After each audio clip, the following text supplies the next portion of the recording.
Hi and welcome to Roo's Kitchen and Garden. First of all, sorry for the delay in making a new video. As we all know, like the rest of the world, Singapore is also under a circuit breaker. So everyone's home. So, there's a lot of cooking happening, and I've been lazy. But today is the time when I need to make a video about one of my favorite flower, which is the gardenia.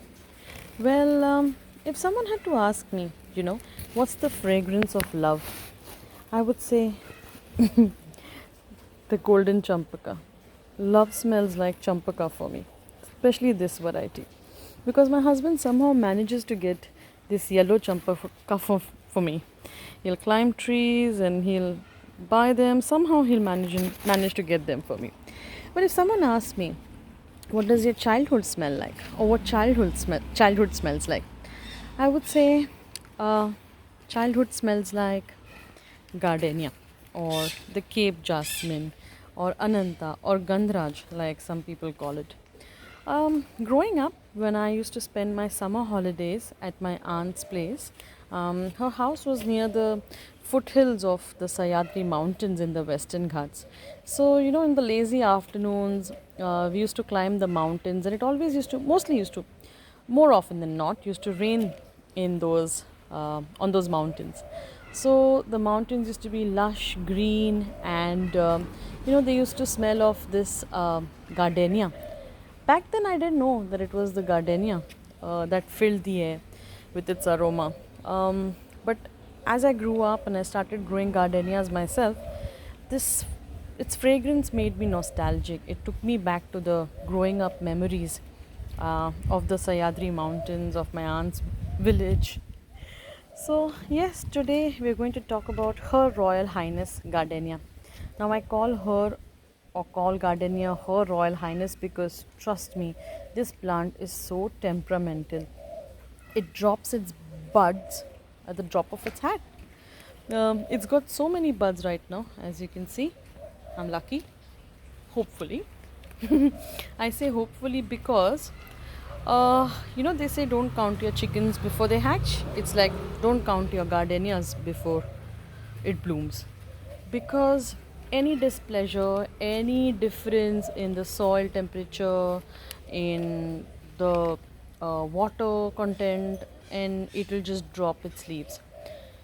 So it's very temperamental, and I call her Her Royal Highness because it takes a lot of my time and my attention to bring this flower to its pretty blooms. So yeah, like we said, this plant is an evergreen plant. It's an ever flowering plant. It's from the coffee family. It needs soil which is like a well drained soil. So you need to make sure that when you're potting it, you have like proper arrangements for the water to flow out.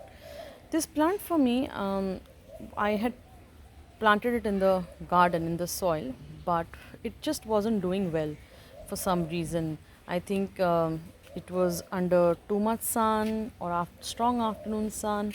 I asked my gardener to put it in the pot for me. It's a big container, as you can see, and since then my plant is doing well.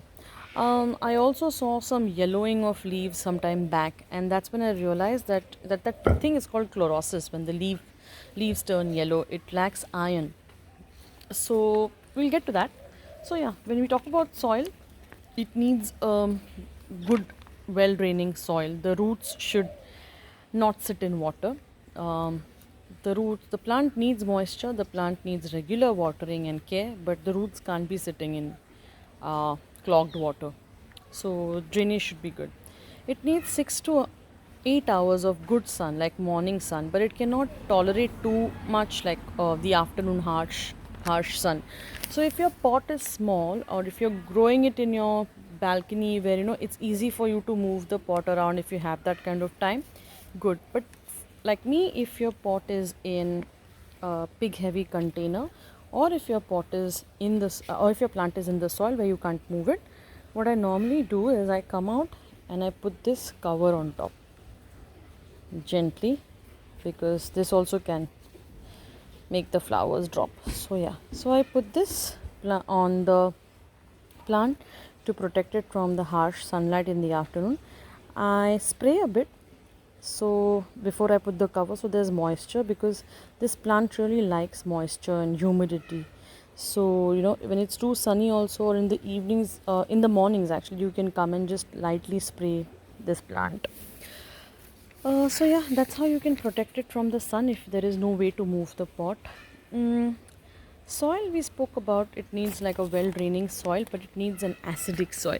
So what I do normally is I water my soil with vinegar.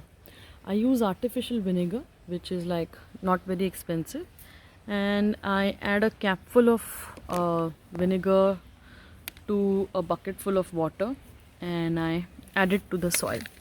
So that way the plant gets its acid, and it gets iron, because if the plant is acidic, if the soil is acidic, then it gets iron, and then it doesn't turn yellow. The leaves don't turn yellow, the buds don't drop.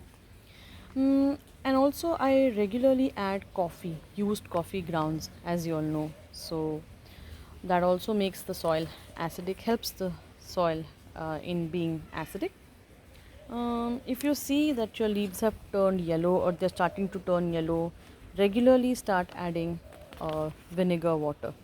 You can also add iron, but too much iron can cause leaf drop and the plants to die. So I think every week, if you water it with a capful of vinegar, I think that kind of takes care of its nutrition requirements. Um, yeah, water we spoke about. Pests. Let's talk about pests. Well, I haven't seen many problems with this. Occasionally, you'll see something like if you can see this aphid or a whitefly or a mealybug. But again, if you spray it with neem oil with the diluted soap water solution, regularly keep um, spraying these plants with neem oil, and you shouldn't see many of these pesky bugs here. As you can see, my plant looks quite robust. There's only that one little bug there, which I'll take care of after this video. So yeah, it's really beautiful. It's very rewarding if you take proper care. It's very temperamental, but if you know what it wants, if you know what its requirements are, you will really be heavily rewarded with these heavily scented, beautiful scented blooms. So that's about gardenia. If you need to know more, or if you have any queries or questions, I have a Facebook and an Instagram page by Roo's Kitchen and by the name Roo's Kitchen and Garden. Do like, subscribe, and we can talk there. Till then, thank you for watching. Bye.